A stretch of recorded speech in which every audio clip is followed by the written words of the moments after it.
Joining me now from Fairfax, Virginia, senior correspondent with Just the News and Daily Ledger contributor, Nicholas Ballasy. Nick, I think one of those folks in Michigan protesting said it maybe best when I'm paraphrasing here.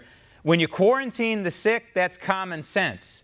When you quarantine the healthy, that's tyranny. And that pretty well sums up why they're protesting.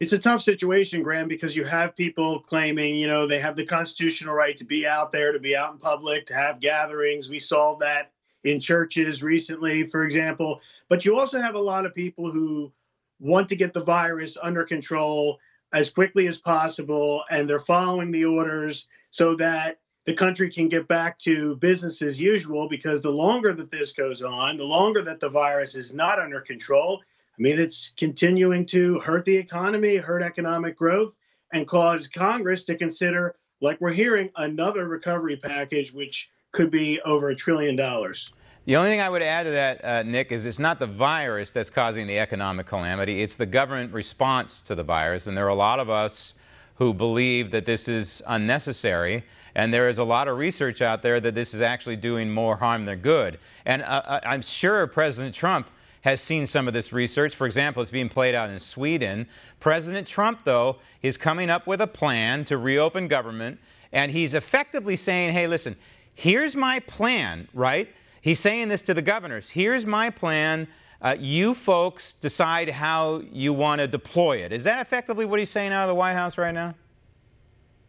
He was initially talking about how he had the authority over the states to say, we're opening at this specific date. But he's since backed off of that and said, for example, Governor Cuomo in New York can, use his judgment on when the best time is to start to reopen the economy and, piece by piece. So it looks like the White House is heading in that direction, where they're going to allow the states to decide on a case-by-case basis what can open on the ground in the economy, specifically there, allowing the states to do that, rather than the White House taking a one-size-fits-all approach to when the economy needs to open at a specific date, like May 1st, which has been thrown around. The only thing I would add for the president, who once in a while watches this program, is always use the Constitution as your guide.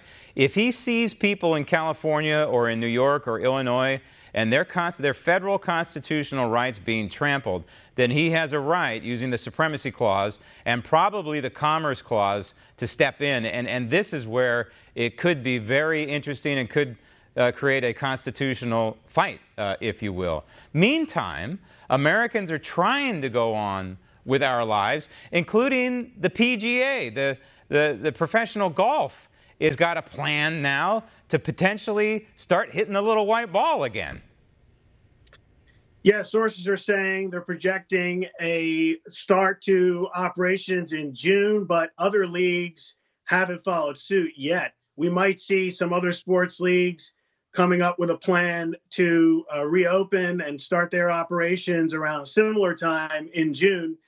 Time will tell. It depends on the numbers. If the cases continue to increase in a lot of these major cities, I don't know if they're going to be able to hit these dates that they're projecting at this time today. So but it would be, Nick, without audience, right? Without spectators around. They're going to be just playing golf on a golf course, right? Right. So it would be probably a return to operations without the public at first at these events. But they're still concerned about the players, because we've seen some athletes that have tested positive for coronavirus. Well, so they're tough, healthy people. I think they can probably handle it, as will the baseball players if they decide to play all their games, at least temporarily, in Arizona. I think it's a great idea. Nick, thanks. Coming up next.